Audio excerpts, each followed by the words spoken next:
Guys, I want to thank the sponsors of the podcast. I want to thank GoHunt.com, my friend Cody Nelson, the glassing guru, the optics authority. He's the optics manager at GoHunt.com. If you have any interest in buying optics or have any glassing questions, whether it be tripods, spotting scopes, rifle scopes, range finders, anything to do with glassing, give Cody a call, 702-847-8747. That's extension 2, or you can email him at optics@gohunt.com.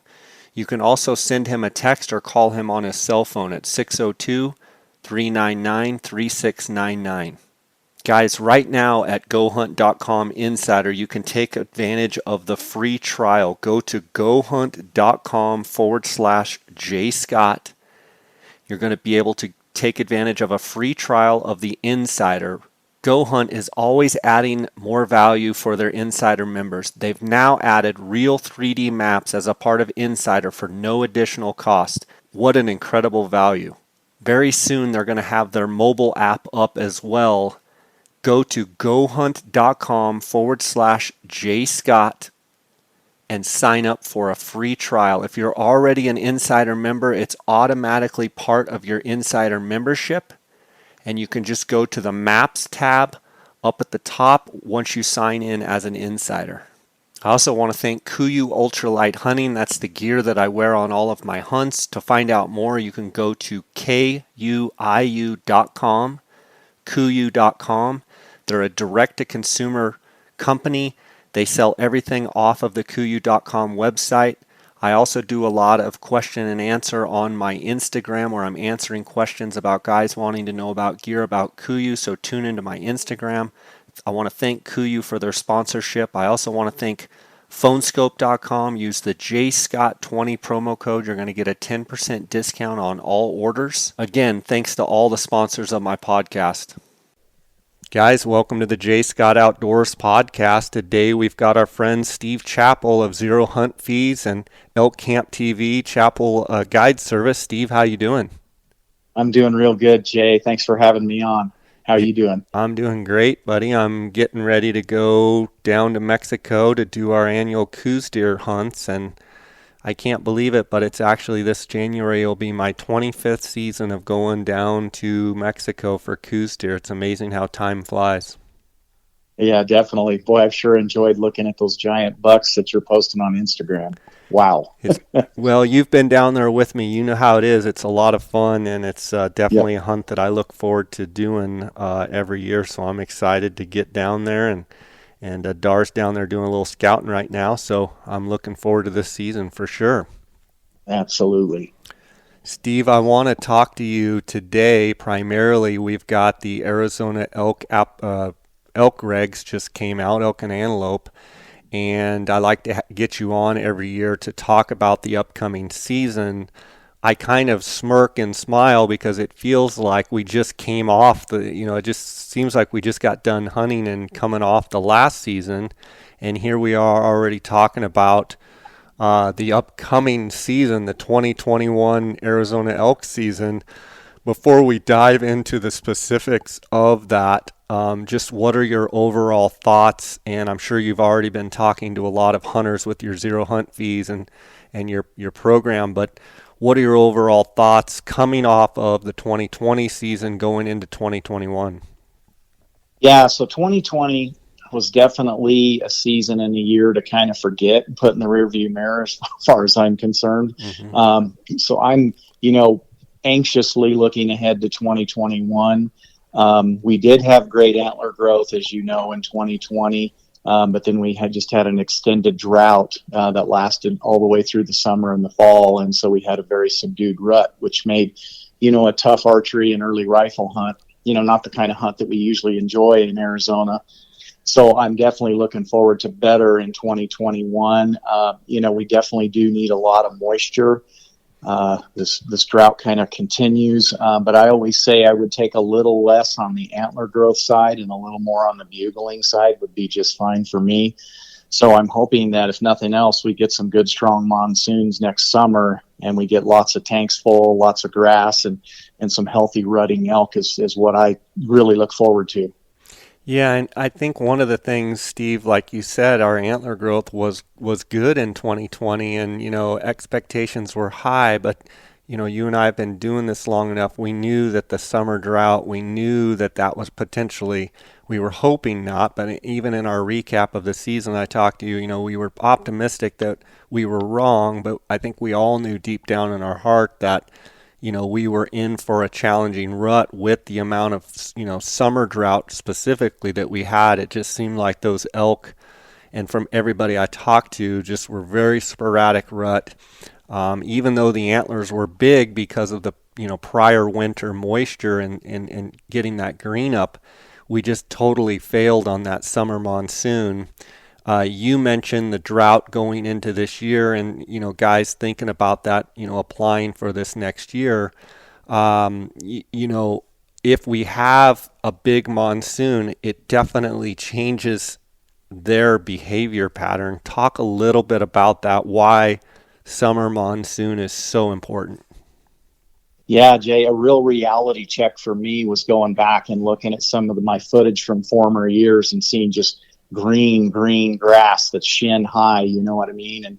And elk that are bugling. It just makes so much difference in their overall body health in those. I think everybody is so keyed in on the bulls, but what I always have to be reminded of is that it's really more about the cows than anything, because the bulls, trigger and react off of what the cows are doing. And, if the cows have that good feed and that good water and they're healthy and fat, they're going to come into estrus and they're going to cycle normally. It's going to be, at the right time, in September. And so we're going to enjoy a really good archery and early rifle hunt. But again, this last fall, there was just basically, I know in Unit 9 where I was at, there was no feed on the ground. It was just completely devastated. And so amazingly, the elk still looked fairly good body-wise, but it definitely reflected in the rut. Like you said, it was just very sporadic, and you had to just be in just the right spot. And even if they were bugling a little bit, they weren't very receptive to calls at all. So again, I would trade off a little bit of antler growth for a good monsoon this next summer. We've been lacking it. I know for at least 2 years now. 2019 was the same way. So I hope we get a lot better in 2021. For sure. I'm looking at the 2021 archery dates, and the first thing that I think of is, what's the moon doing? Looks like the moon is full on September 20th. It's the first moon on the 13th. So with that hunt starting on the 10th, it looks like the moon will be building all the way basically into the archery hunt. What are your thoughts as far as, for one, these September 10th dates are a bump up in, that they go to a certain date and then they bump back and then they go to a certain, what I'm saying? This is what I would call early in the season structure. What are your thoughts about the early season start dates for the archery, and what are your thoughts on the moon phase and that archery hunt building into that moon phase? Yeah, Jay, I'm always optimistic, going into New Year's and seasons and all of that. So I definitely think it could be good if we get that monsoon. I do feel like those dates are just a little early than optimum. Being September 10th through the 23rd. And like you said, with that full moon on the 20th, I also noticed that the fall equinox is on the 22nd. And it's kind of said that most of the cows, for the most part, will come into estrus within 5 days or so around that equinox. So that would be roughly the 17th to the 27th, I believe, right in there. So some of that archery hunt will definitely fall within that time frame. And also a lot of the cows will come into heat around a full moon. So even though a full moon can definitely result in less daylight bugling activity, I really feel like if there's cows in heat, it kind of throws everything out the window, and the bulls are going to go crazy regardless. So, that's what we're hoping for sure. As far as looking ahead, I looked ahead at the 5-year season structure, and we're in the structure from 2018 to 2022. That's the current structure that we're in. So next year, looking forward, we're going to be September 9th through the 22nd on the archery hunt. And then in 2023 is when it will bump back to September 15th. So for any of those guys that want to kind of look ahead, the new 5-year season structure will start 2023. That's great info right there, Steve. I want to dive in and talk about units specifically, like we do, and you cover everything so well. But I want to take just a quick detour here and ask you about ElkCampTV and what season are you on, and how is the show being received right now? And I believe there's new episodes going to be airing again this summer, correct? Yeah, that's right, Jay. It's kind of hard to believe. It's been gone by really quickly, but we just ended season 3. The last episode aired late Saturday night. The best air times were on Monday, but so season 3 ran third quarter and fourth quarter, which again just ended, and it'll start back up late June, early July, and run again third and fourth quarters for season 4. I'm really looking forward to that. I've already started doing a little bit of editing around, phone calls and emails and all of that.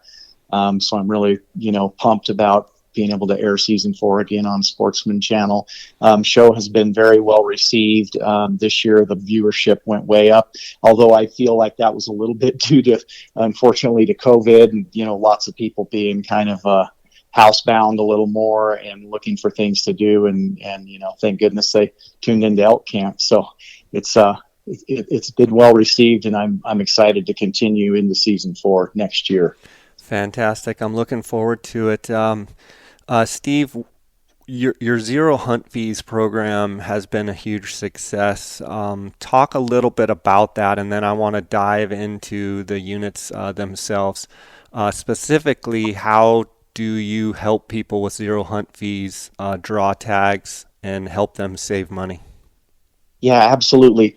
So the first thing is, I know as non-residents, because I'm a non-resident in a lot of states, and I know how it is looking at the application process and every state being a little different, and it just being so hard to figure out all these states. And I have guys all the time, they don't have a starting point. Like, they don't know what to apply for, when the seasons are, what are the best units, and all of that. And I help guys really dial in, first off, based on their weapon choice. Then secondly, based on, whether they want to hunt the rut or not, what kind of trophy quality they're looking for, and then what kind of bugling activity would they want to experience if they want to hunt during the rut. If they're a rifle hunter, then we look at, whether they want to hunt early rifle or muzzleloader hunts, or whether they're okay with hunting the late season. So I go over that with them. Really the easy way to look at Zero Hunt Fees is just, I ask people, it's nothing more than how would you prefer to pay for your guided hunt if you were to draw a tag. And for guys, who have no problem with a, $5,000 to $7,000 guide fee, I tell them, fine, I'm not going to force anyone into Zero Hunt Fees by any means. But for a lot of people where that kind of money is a stretch, or maybe getting spousal, approval for that, Zero Hunt Fees is $349 a year. And what that allows them to do is join the program. They have no worries, because when they draw a tag, that membership covers the cost of their guided hunt. So they're not having to come up with that guided hunt fee. It's so interesting how many times I have guys ask me, yeah, but when I draw, how much do I have to pay for the guide? I'm like, the Zero Hunt Fees membership covers that. That's what that's for. So it covers not only the cost of the guided hunt, but also helping them individually select hunts that are going to fit their individual goals and expectations for a guided hunt. So for a lot of people, it's just a very good fit and a very good program. And the other great thing about it is they're not locked in for any amount of years. So if they join and draw the first year, they can opt out if they want after that. If they're in 5 years and draw a tag, they can opt out, or they can stay in as long as they want. So it's not a locked in scenario. Just a great thing for a lot of people, and a great program. Fantastic. Tell us, for some of those listeners out there that are newer and maybe just getting into the points game, or maybe they don't quite understand how the Arizona draw works. Talk a little bit about how Arizona's draw for elk works. Yeah, so I try to simplify it. I start out by saying it's a 5-choice system and a 3-phase draw. but you can really simplify it when you're applying for bull elk hunts, which you and I do, and I'm sure most of the listeners do. When you're applying for bull elk, it really comes down to two choices, your first two choices, and the first two phases of the draw. So in the first phase of the draw, it's going to issue the first 20% of the tags to the highest bonus point holders who apply for that particular hunt. So let's just take a hunt that's got 100 bull tags, because there's a few that have 100 bull tags for simplicity. So the draw in that first phase, or the bonus point phase, it's going to issue those first 20 tags out of those 100 to the highest bonus point holders. And of those 20, 5 of those can be non-resident, because non-residents are limited to 5% of those 20%. So the residents can get 15 of those 20 tags, and the non-residents can get 5 of those. But the big key for non-residents to keep in mind is that in 2016, the Arizona Game and Fish changed the draw to where they're limiting the amount of bonus point tags to only half that can go in the bonus point round. So those other 5 tags would be available in the random draw to non-residents. So it's a 50-50 split on the non-resident tags. So I have guys ask me all the time, how many bonus points does it take to draw? Or how many years would it take me to draw? And I say, well, if you're unlucky, worst case scenario on these better archery hunts, yeah, it could take you 17, 20 or more years to draw. But what they need to keep in mind is that, exactly half of those tags are random.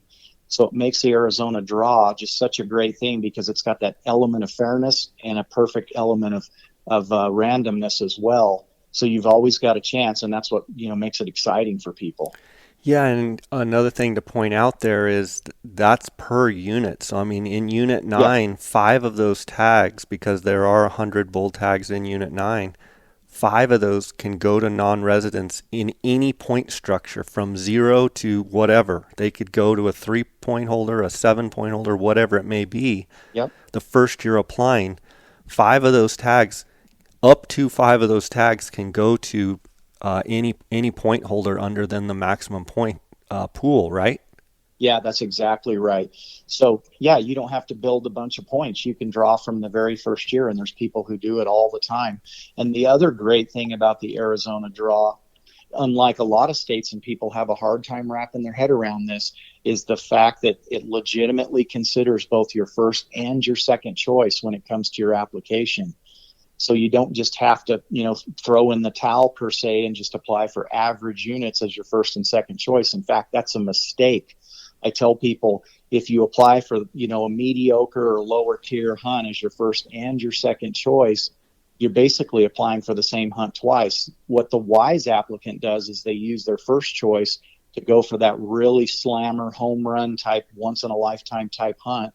Use your first choice for that. And then on your second choice, pick a hunt that's got better odds, but again, that's still going to meet your expectations for trophy quality, whatever those may be. Now, I will say, you and I have covered this before. If you're a high bonus point holder, you really need to take this into consideration, because you can also draw your first or your second choice in the bonus point round. So if you have enough points to draw your second choice, but not your first choice based on your points, you're going to draw in the bonus point round, and you're going to get that second choice. So you need to make sure that that's a choice a hunt that you really want to go on. Otherwise, you're going to burn your bonus points on that second choice tag. But I think it's a great system all the way around. I'm a prime example. I've drawn my second choice 3 times over the years. So the draw really works the way it says it does. And I just think it's really phenomenal. Yeah, Steve, we've talked about it before, but for those people that maybe haven't heard those prior podcasts, you touch on a great point of, let's just say they're going for a Unit 9 archery tag, and that's what they really, really want, and that's the hunt they want.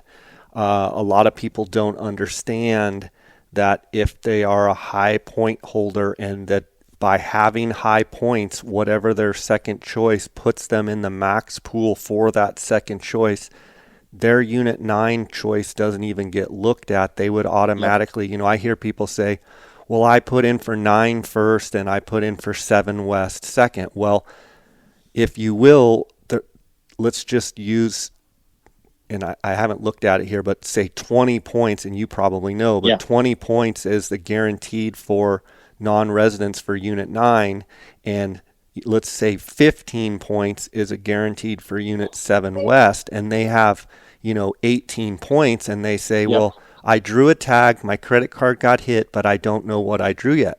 I said, how many points do you have? And they said 18. And well, what did you apply for? Well, I put in for Unit 9 and I put in for Unit 7 West. I said, well, you're going to 7 West. Well, no, the draw isn't out. How do you know I drew 7 West? I said, because you are in the max point pool. You're over the max point, recommendation for the 7 West pool. So the computer automatically threw you in 7 West. If I didn't Yep. explain that correctly, make sure that it's crystal clear to the listeners. Yeah, you got that right on the money, Jay. They just need to know that if they're a high point holder, that their first and second choice are going to come into play in the bonus point round, just like it does for everyone. And they really need to consider whether they would be okay with that second choice second choice hunt if they were to draw it.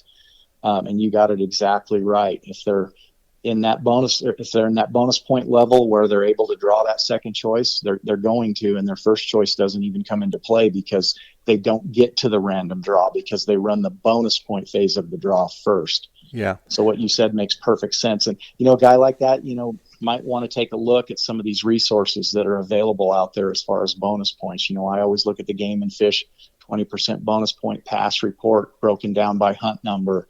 All those type of reports. I know you have some resources you use as well. Yeah, with the Go Hunt Insider, you can go on there and see exactly what you've got. Another question I get, Steve, and then we're going to dive into the units is, can I apply for Unit 9 for my first choice and my second choice? Can I basically apply for the archery hunt?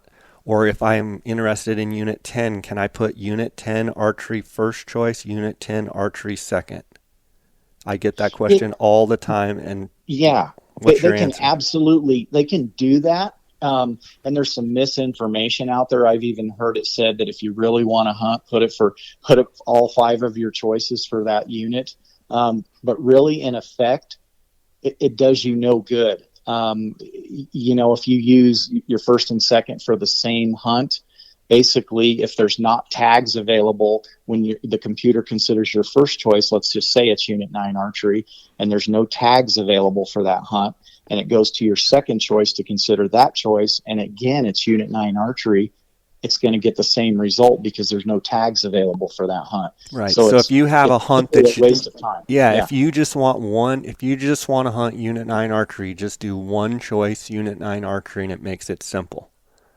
Exactly. That's exactly right. Okay, Steve, specifically, let's talk archery here. So we've talked about most of the hunt dates, with, I believe, the exception of 22. The hunt dates are September for the bull elk archery dates, September 10th through the 23rd. And I want to go through and talk about your top 5 choices as far as, what you think is the best. Everybody's answer is different. So I want Steve Chappell's top 5 archery picks as far as quality of experience, quality of bulls, size of bulls, and it may not be the biggest bull. It may be, the most 350 bulls, but maybe not 390 bulls. What's your top 5 archery hunts? Yeah, Jay, I love Unit 9. I mean, overall, that's my favorite unit for sure. But I'm going to say, I feel like it has slipped, and it can really vary from year to year, as can a lot of other units. I don't want to pick on it in that manner either. But I would say if someone wants, just an absolute screaming rut fest, with potential for really big bulls, I don't think you can hardly top 23 North. I know for non-residents, that's a tough one because there's only one potential non-resident random tag. It's not a bonus point tag. But I still feel like, in my mind, that would be a dream archery hunt. Right there would be 23 South also. It's not quite the same hunt as 23 North, a little more remote type country, a little more rugged country. with more distance between pockets of bugling bulls, but still the real chance for monsters. I really feel like those two units are tops. Then you're going to get like 9 and 10. 10's kind of like 9. It can really live or die based on moisture year to year. On an average to good year on moisture, it can be just absolutely chaotic rutting and great calling. You got the Boquillas Ranch, which encompasses half of Unit 10, where they don't allow you to sit water or use trail cameras. So, yeah, that's a real pure glasser and callers unit. I think it's a phenomenal archery hunt on the right kind of year. And then I would say the next two units for me in the top 5 would be, 3C and 1. I don't know if that's 6, but I would probably put 3C slightly over 1 right now. I was in 1 a couple of years ago. It just seemed like the age class overall was down in that unit. There's a lot of elk there, no doubt. It's a beautiful, diverse unit. It's just the kind of unit to me that's more like 300 to 320 bulls for the most part as a realistic expectation. Of course, there's always the special bull here and there, but I would probably put 3C a little bit above Unit 1 right now. So those would be my top. I guess I would say 23 North, 23 South, 9 and 10, and 3A, 3C. Okay, and then let's jump to, we're going to come back to archery and some of the mid-tier units, but let's jump to the firearm season, which is going to start the 24th. What do you see as your top picks for the firearm elk season, whether it be rifle or muzzleloader for elk? Yeah, so two of those units. And let's talk early. Let's talk the September 24th season. Absolutely. Yeah, two of those units that I just mentioned, 3A and 3C, and Unit 1, which also includes 2B and 2C, not to confuse people. 3A, 3C has 25 permits, so they round that down to 2 non-resident permits, so there would be 1 bonus point tag for a non-resident and 1 random tag. And then Unit 1 has 35 permits, so there would be 3. And of those 3 permits, what they do is they issue 1 based on bonus points. So there's 1 bonus point tag for non-residents, and then there's 2 random tags available. I also see that they have early rifle hunts, and some of these units that are good. Unit 10 has 40 tags, so 4 non-resident permits available. They have an early rifle hunt in 6A and 5B North. Now, 6A and 5B North, that could be a good hunt, with the potential to come away with a 350 or better bull. Not really known for those kind of bulls, but I really feel like the rut will get going on that 24th through 30th September dates. So, that could be a really good hunt in those units. And then also Unit 9 is on the muzzleloader this year. It's got 25 permits. Again, 2 non-resident permits will be available there. That'll be a phenomenal hunt, I really feel like, for someone who's okay with using a muzzleloader. And then we always have that hunt in 3B that will have 30 permits. So again, there'll be 1 bonus point permit and 2 random tags. And that one flies a little bit off the radar. That might be one that someone can pick up with a little fewer bonus points than a 9, 1, or 3C. But again, not quite on the same status as those top tier units. Yeah, and then I know you failed to mention, but I know you think a lot about him. You mentioned him in the archery, the 23 North early rifle with 15, and then the 23 South with 5. How do they handle the 23 South with 5 with non-residents applying for that? Yeah, on that one, same way as 23 North. There's 1 potential non-resident tag available randomly. It's not guaranteed to a non-resident, but they are able to draw 1 of those 5 tags, just like they are able to draw 1 of the 15 tags in Unit 23 North. And it does seem like, Jay, that year to year non-residents do draw that 1 tag, be it for archery or early rifle, so they can take heart in that they do have a chance. And, for a guy that wants that really special hunt, I say, it kind of makes sense to use your first choice to go for it, and then use your second choice for a better odds type hunt.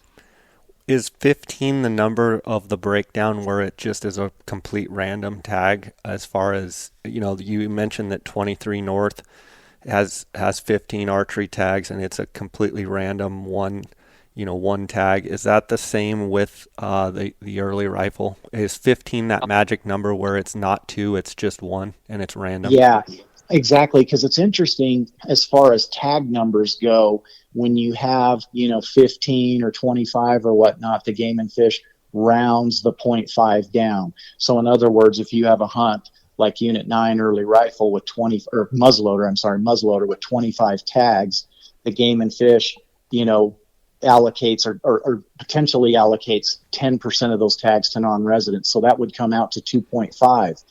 But rather than rounding that up to 3, they round it down to 2. But with bonus points, let's say you're applying with your buddy on a group application, and you average out to 10.5 bonus points when you put in together, the Game and Fish rounds your bonus points up to 11.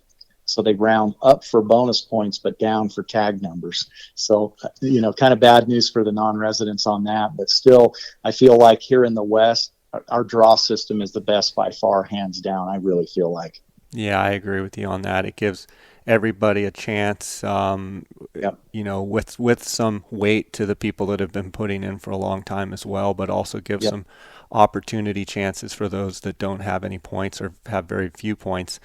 Let's hop back to the archery here for a second and talk about some of what I would call mid-tier units. And I get various people mad at me for calling them mid-tier.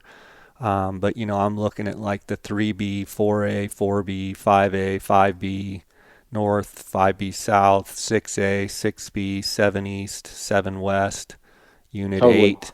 And Yep. I get, 8 and 27, and I get people yelling at me that 8 and 27 are not a mid tier, but, I would say they're at the upper echelon of the mid tier, same as Yeah. 7 West. Talk Yep. about that next structure down, maybe the next three that you would say are kind of the top of the mid tier.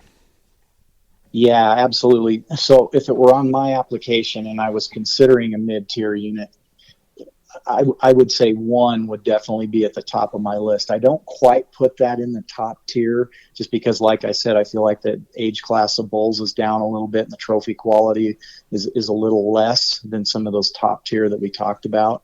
So I would put 1 in that grouping. I would put 27 in that grouping, just because the bugling activity can kind of be hit or miss in that unit. Lots of rough country, so that's not a unit for just anyone. It's someone that needs to be pretty physical and able to hike well. I'd also lump 7 West and 3B into that grouping.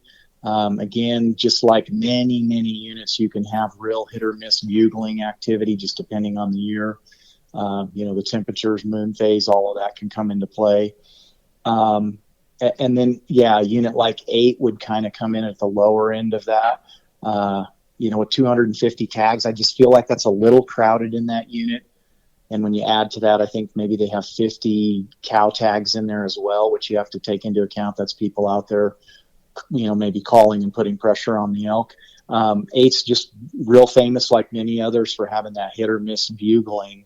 So again, yeah, I would probably put 1, 27, 7 West, 3B, and 8 kind of in that grouping. Okay, Steve, I know you've got guides spread out throughout the whole part of the state as well.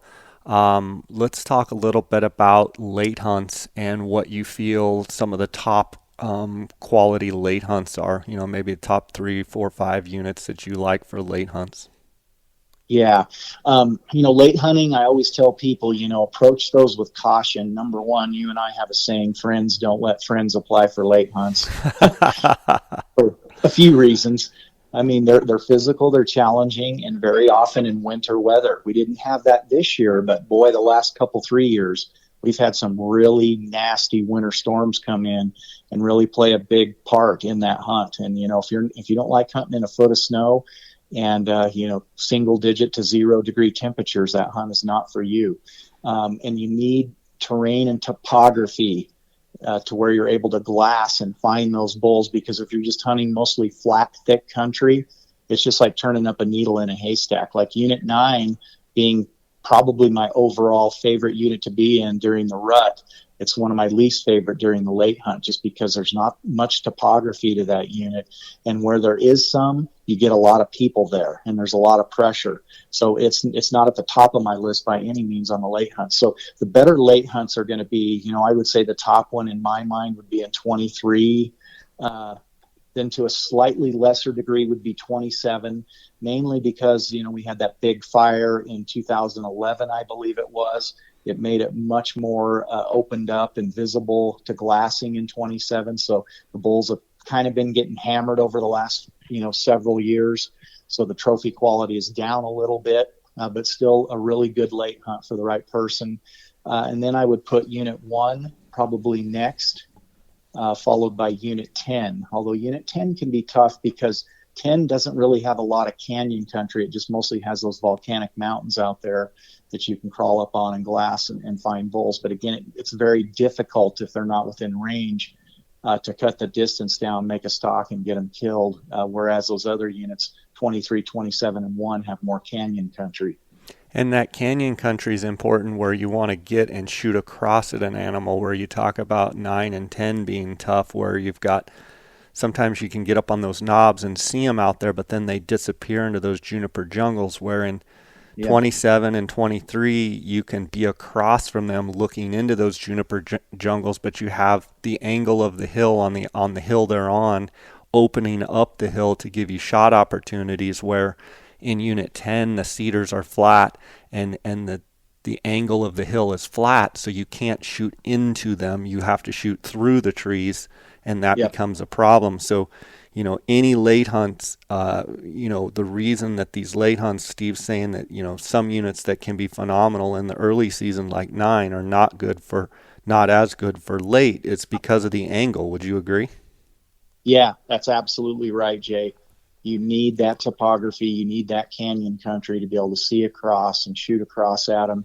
A couple other units that come to mind with that kind of topography would be 6A and 8. I don't feel like those have quite the trophy quality overall as these other units that we just talked about, but they do have the topography. If a person's happy with, just any 6-point bull or potentially a 5-point, those units would make fairly good choices. Although again, tag numbers are pretty high. I believe 8 has 500 tags and 6A has 700 or more, 700 to 800. So yeah, very crowded out there. Not the type of experience that you're going to get during the rut. So a guy really wants to consider, first of all, whether they want to apply for a late hunt, and secondarily, how much pressure they want to see out there, because it's just pretty impossible when you have that many tags to just get, be out there alone all the time. Sure. And you get a bull down in units like 8 and 23 and 6A. Sometimes you say, oh my goodness, what did I just do? Do I have somebody that owns a chopper that can help me out? This bull Call out, the chopper. as you and I both know. Yeah, for sure. Steve, last question before I let you go. We've been doing this a long time. We were partners in guide service for a long time and known each other a long time. What's your overall opinion on, it's a little unfair because of the drought that we're in, but what's your overall opinion on the direction that the Arizona elk hunting is going right now? Yeah, Jay, I feel like overall it's slipped just a little bit, and I don't feel like that's really due to management or tag numbers or anything like that. I think the Game and Fish is doing an outstanding job overall managing the resource. I just feel like it's been more due to the climate and the lack of moisture. I just feel like our monsoon has become just a little more unpredictable, and we've been getting less and less of it. I just really hope that 2021 is a turnaround for that, because if it's not, I think we're just going to continue down this path of lack of feed, lack of water, and just not having a great rut if that's the case. But if we do get those monsoons, man, it could be just a phenomenal year. So it's so much about that. One thing that I didn't talk about is, we have an early application deadline in Arizona for elk and antelope, and that's on February 10th. So guys, really not able to look at the conditions and know what it's going to be like, come September. But the thing to keep in mind is that Game and Fish has Point Guard, and when you apply, if you add Point Guard to your application for from $5, it's very minimal. You can turn your tag back in. I believe it's 24 hours. It's either 48 or 24 hours prior to your hunt. You keep your bonus points, plus you get one more point instated for you for that year. And you keep your points. So that's something to keep in mind. So I always tell guys, go ahead and apply with confidence, being optimistic, and praying for the best as far as moisture and monsoon moisture. But know that you've got that Point Guard to back you up should it be just a real severe drought year. So that's a great thing that the Game and Fish has in place as well. Yeah, great advice. Steve, it's always great having you on the podcast. I want to give you a chance to let people know the best way to reach you and find out more about the Arizona or the zero hunt fees and the Chappell guide service. Yeah, thank you, Jay. It's always awesome to be on with you. So your listeners can find out more about zero hunt fees just by logging on to zerohuntfees.com. And they can also get onto my main website, Chappell Guide Service. They can get their chappellguideservice.com with 2 P's and 2 L's in Chappell. They can also check out ElkCampTV.com. That basically gives the times of the show and when it's running and airing and all of that. And then as far as social media, they can find us on Instagram at ElkCampTV, or if they're a Facebook user, it's at Chappell Guide Service. So thanks again, Jay, for that opportunity. Awesome, buddy. God bless. Have a happy new year, and we'll catch up with you when I get back from the Coues deer hunts. And I recommend Steve. He's been a great friend for a long time, and reach out to Steve if you guys have any more questions about putting in for elk in Arizona. Steve, as always, thanks for coming on. Yeah, thank you, Jay. God bless. Happy New Year to you, and all the best on your Coues deer hunts in Mexico. I can't wait to see the photos, man. All right, buddy. Take care.